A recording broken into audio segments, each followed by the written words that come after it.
Today I published the fourth report of the UK COVID-19 inquiry. It covers the development and deployment of vaccines and therapeutics in the UK during the COVID-19 pandemic. In many ways, the development, manufacture and distribution of effective vaccines to prevent COVID-19 and the identification of an effective therapeutic or drug to treat COVID patients are two of the success stories of the pandemic. The COVID-19 pandemic was caused by a new pathogen, SARS-CoV-2. As a result, there were no vaccines and no clinically proven therapeutics or drugs available to combat the disease at the start of the pandemic. The discovery, development and approval of new vaccines can take between 10 and 20 years. But within a year of its first case of COVID-19, the UK had developed the Oxford-AstraZeneca vaccine and had authorised access to two more, the Pfizer-BioNTech and the Moderna vaccines. It began vaccinating in December 2020 before any other European country.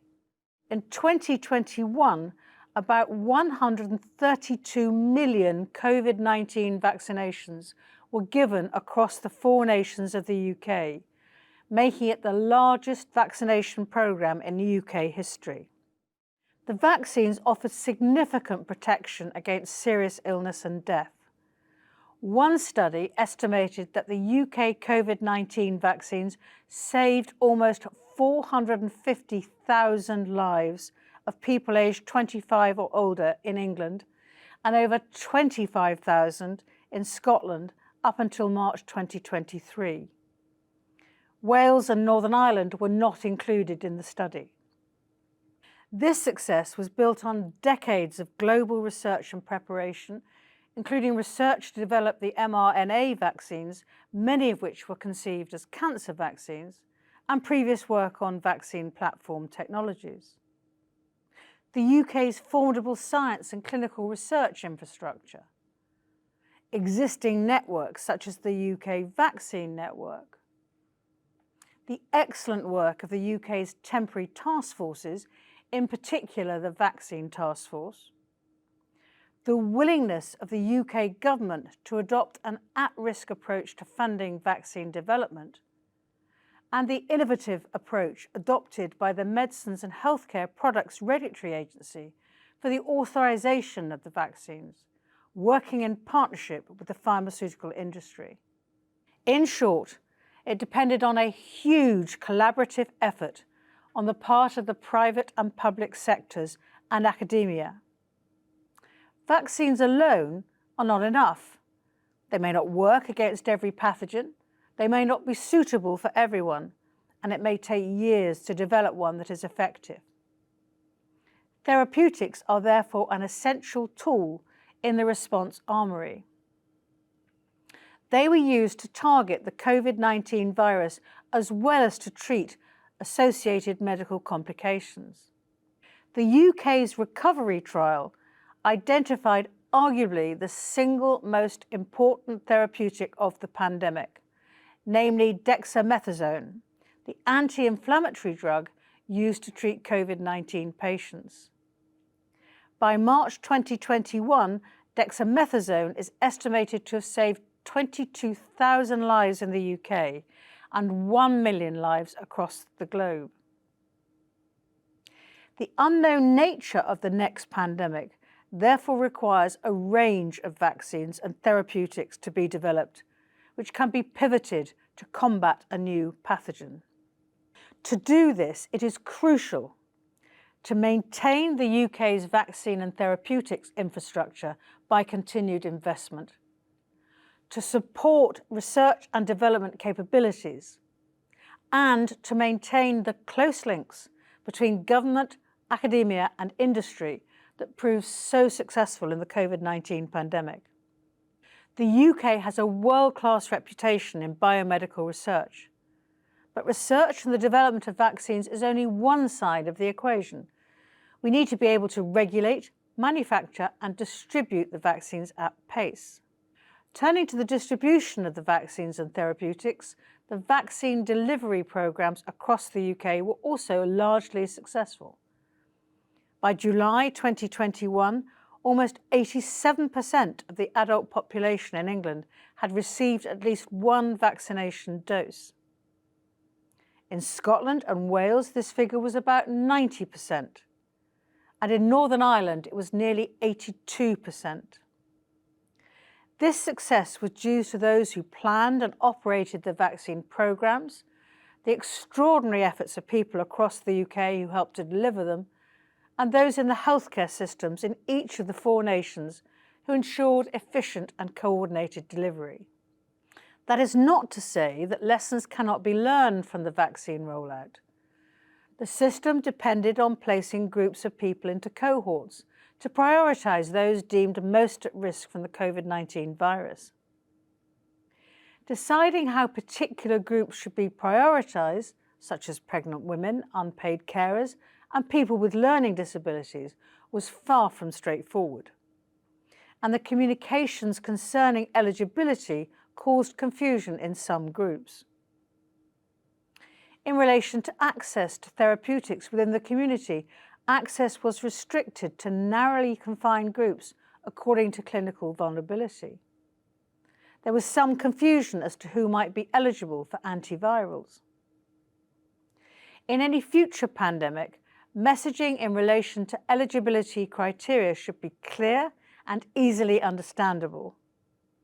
While the majority of people took up the offer of vaccination when it was made, there was lower uptake within communities in areas of higher deprivation and in some ethnic minority communities. For many, their concerns centred on the safety of vaccines and possible side effects.